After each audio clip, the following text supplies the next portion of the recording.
Acte 8 samedi, oui ou non? Bien sûr, acte 8. Mais alors ça se Acte manifeste 9, comment? acte 10, acte 11, jusqu'à ce qu'ils comprennent. Mais comprennent quoi? Qu'est-ce que vous voulez? Parce que là aussi, quand je pose des questions aussi simples, qu'est-ce que vous voulez? Si vous voulez le retrait d'Emmanuel Macron, c'est pas possible, vous avez bien compris. D'ailleurs, vous n'êtes pas en situation de le demander. Pardonnez-moi de le dire comme ça non plus. C'est-à-dire qu'on n'est pas en Ben, situation. il y a eu une élection il y a 18 mois. Je veux dire, vous êtes qui pour demander que le président de la République se destitue? Moi, je m'appelle Jérôme Rodriguez et je suis pas satisfait de son travail. Et quand un patron n'est pas satisfait de mon travail, il me dégage. Mais ça se passe pas comme ça. Vous vous rendez bien compte que ce type d'argument n'a pas de sens. Il faut quand même que des gens sur un plateau vous disent que vous dites n'importe quoi. Parce que si personne ne vous dit... précisément là-dessus. On ne dit pas n'importe quoi. Si vous attendez qu'Emmanuel Macron... Si vous attendez qu'Emmanuel Macron démissionne, je suis désolé. Ça n'a pas de sens. Aujourd'hui, les Français font face à une situation que M. Macron n'entend pas. Aujourd'hui, les Français font face à une situation que les Français... que M. Macron n'entend pas. Ok? Aujourd'hui, le principal personne qui nomme Macron, c'est nous. On n'est pas content de son travail. Donc on doit se le farcir jusqu'à 5 ans. Vous n'avez pas le monopole. Je n'ai pas le monopole du peuple. Vous n'avez pas. Je n'ai pas le monopole du peuple. Je veux savoir ce que vous voulez. Qu'est-ce que vous voulez? Ça m'intéresse. Aujourd'hui, je veux qu'on, moi, à mon titre personnel, et je pense à l'idée de beaucoup de jaunes, qu'on remette un petit peu l'humain au cœur du problème. D'accord? Qu'on arrête de nous prendre pour un prix. Qu'on arrête de nous prendre pour un financier. Alors on est d'accord avec vous. Mais on est d'accord. Je finis, monsieur Pro. Qu'on arrête de nous prendre pour des taxes.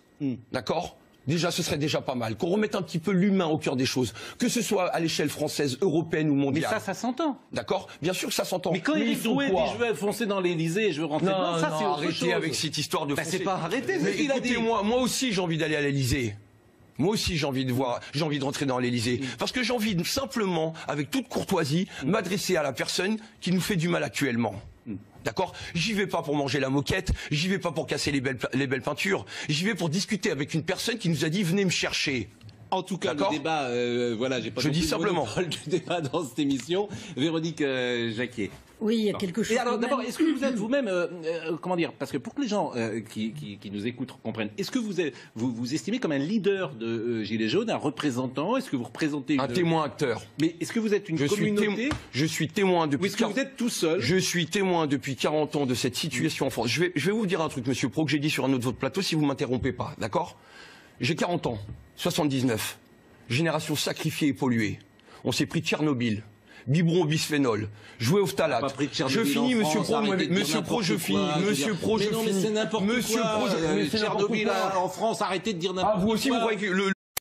Ce 26 avril 1986, le réacteur numéro 4 de la centrale de Tchernobyl explose, l'équivalent de 200 bombes d'Hiroshima. Le nuage radioactif mettra 4 jours pour atteindre l'Hexagone. La partie est de la France sera la plus fortement exposée. Vous croyez que c'est n'importe quoi. Le nuage dans les générations polluées, quoi qu'il arrive. Mais arrêtez, c'est n'importe quoi. C'est vous qui dites que c'est n'importe quoi. Mais non, parce que c'est n'importe quoi. Même 30 ans après, le sifflement n'a pas quitté les alpages. Le césium 137 demeure dans les sols de la région Rhône-Alpes à des taux élevés. Le gibier, les baies, les champignons dépassent encore les seuils de sûreté. L'étude qu'on vient de faire sur les champignons en Rhône-Alpes montre que 95% des espèces qu'on a contrôlées contiennent du césium 137 radioactif. Le nuage a fait le tour. Mais arrêtez, vous avez des conséquences de Tchernobyl dans votre santé. Conséquences de Tchernobyl dans votre santé. Depuis, Chantal a développé un cancer de la thyroïde. Pourtant, les autorités de l'époque se voulaient rassurantes. Il n'y a aucun problème de sécurité en France. Aucun. C'est n'importre quoi. C'est vous qui dites que c'est n'importe quoi. Mais non, parce que c'est n'importe quoi. Vous êtes génération sacrifiée. Oui, on est une génération sacrifiée. On est obligé d'entamer le dialogue avec vous. On est une génération sacrifiée, que vous le voulez, et polluée. Et je veux pas de ça pour mes enfants derrière. Moi, c'est perdu. D'accord? En tout cas, je me battrai pour mes enfants. Mais vous avez raison, là aussi. Mais vous avez raison, mais il faut être sérieux. Faut être sérieux de quoi? Mais Tchernobyl, il n'y a pas eu de conséquences en France. Il n'y a pas eu de conséquences. Les cancers de la thyroïde, ils viennent d'où? Bon. Moi, enfin, je sais pas. C'est marrant, vous répondez pas. Vous retournez directement. Mais que vous avez, alors, est-ce que vous avez, sur ce plateau, des éléments de preuve de ce que vous venez d'avancer? Une étude indépendante a démontré que le nombre de cancers en Corse est 3 fois plus élevé que la moyenne nationale.